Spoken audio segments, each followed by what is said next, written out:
গতকাল একটি নিউজে দেখলাম শিয়ালদা স্টেশনে কিছু ছেলে মহরম উদ্দেশ্যে তলোয়ার নিয়ে ট্রেনে উঠেছে এবং তাদের ওলটপালট তলোয়ার চালানোর জন্য একজন যাত্রী আহত হয়েছে, তার মাথা কেটে রক্ত পড়ছে।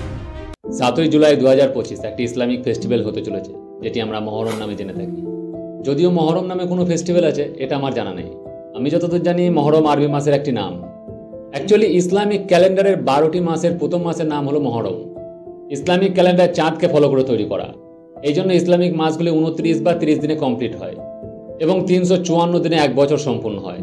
আপনি নোটিস করলে দেখবেন প্রতি বছর ইসলামিক ফেস্টিভ্যালগুলি অর্থাৎ ঈদ, শবে বরাত এইগুলি 11 দিন করে এগিয়ে আসে ইংরেজি ক্যালেন্ডারের অনুপাতে। মহরম কি, এটা আমাদের সমাজে কিভাবে সৃষ্টি হয়েছে, আগে এটা একটু জানা দরকার। খুবই সংক্ষিপ্ত করে আপনাদের বোঝানোর চেষ্টা করব।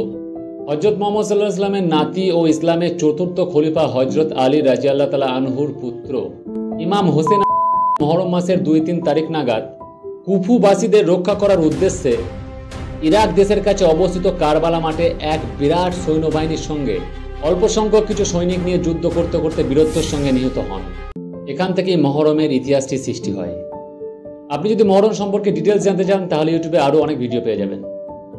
আপনারা একটা জিনিস লক্ষ্য করে দেখবেন, যখন কোনো ব্যক্তি নামাজ পড়ে তার আশেপাশে কেউ তাকে ডিস্টার্ব করে না।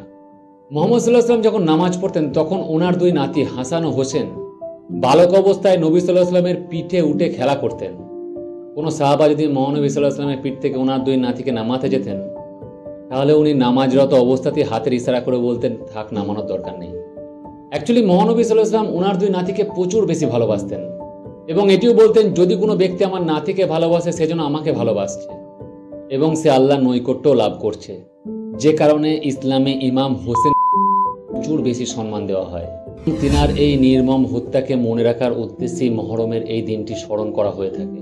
মহরমের এই দিনটি একটি শোকের দিন, কিন্তু আজ সমাজ এই দিনটিকে স্মরণ করতে গিয়ে একটি উৎসবে পরিণত করে ফেলেছে। এই যে লাঠি খেলা, জারিগান, তলোয়ার নিয়ে যুদ্ধ এগুলি দেখে থাকেন, এগুলি কারবালার ওই যুদ্ধ পরিস্থিতিকে মানুষের সামনে তুলে ধরার সামান্য একটু প্রচেষ্টা করা হয়। অন্যকে ন্যায় দেওয়ার উদ্দেশ্যে নিজের জীবন স্যাক্রিফাইস করার যে প্রবণতা, সেটি বোঝানোর চেষ্টা করা হয়েছিল প্রথম দিকে। যদিও ইসলামে এরকম কোনো রেওয়াজ নেই, কিছু মানুষ সমাজকে ভালো মেসেজ দেওয়ার উদ্দেশ্যে এগুলি শুরু করেছিল, কিন্তু আজ এটি সম্পূর্ণরূপে বিকৃত হয়ে দাঁড়িয়েছে।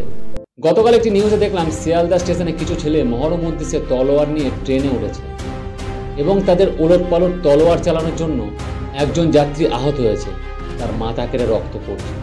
জিআরপি, আরপিএফ উপস্থিত হয়ে তাদের কয়েকজনকে পাকড়াও করে, তলোয়ারগুলো কম বেশি উদ্ধার করেছে। তাদের এই কর্মকাণ্ডের ফলে আবার হিন্দু ভাইদের কাছে মুসলিম সমাজকে গালিগালাজ খেতে হচ্ছে।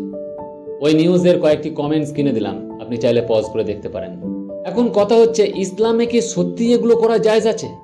মহরম মাসের ওই দিনটি একটি শোকের দিন, যেখানে রোজা করার কথা বলা হয়েছে এবং আল্লাহর কাছে বেশি বেশি প্রার্থনা করার কথা বলা আছে। আমি আগেও বলেছি, এখনো বলছি, নবী সাল্লাল্লাহু আলাইহি ওয়াসাল্লাম ইসলাম ধর্মকে শান্তির ধর্ম বলে উল্লেখ করেছেন, কিন্তু আজ কিছু মূর্খ লোকের কাণ্ড কারখানায় ইসলাম প্রতি পদে পদে কলুষিত হচ্ছে। এমন যে কোনো কাজ যেটা সমাজের শান্তিকে বিনষ্ট করতে পারে সেটা ইসলাম ধর্ম হতে পারে না। কিন্তু দুঃখের বিষয়, আজ মুসলিম সমাজ সব থেকে বেশি অশান্তির মধ্যে জড়িয়ে পড়ছে। এর একটাই কারণ, আনএডুকেটেড। ইসলাম একটি খুবই পরিষ্কার রিলিজিয়ান, যেখানে জীবনের প্রতিটা বিষয়কে খুব সুন্দরভাবে বোঝানো রয়েছে। কিন্তু এটাও সত্যি, যদি একে বুঝতে না পারে সব থেকে বেশি গুমরাহ এই ধর্মের মধ্যেই হয়। কোরআনে উল্লেখ আছে, আল্লাহ তাআলা সমস্ত সৃষ্টির মধ্যে সর্বপ্রথম সৃষ্টি করেছেন কলম এবং কলমকে আদেশ দেন লেখার জন্য। এই একটি আয়াত থেকে অন্তত এটুকু বুঝে নেওয়া উচিত ছিল যে ইসলাম শিক্ষাকে কতটা বেশি প্রাধান্য দেয়। তাই শিক্ষিত হন, শিক্ষিত হওয়া খুবই প্রয়োজন। কিন্তু শিক্ষা শুধু চাকরির জন্য নয় বন্ধু, সমাজে মানুষের মতো বাঁচার জন্য, নিজের অধিকারকে সঠিকভাবে বুঝে নেওয়ার জন্য শিক্ষিত হওয়া অবশ্যই প্রয়োজন।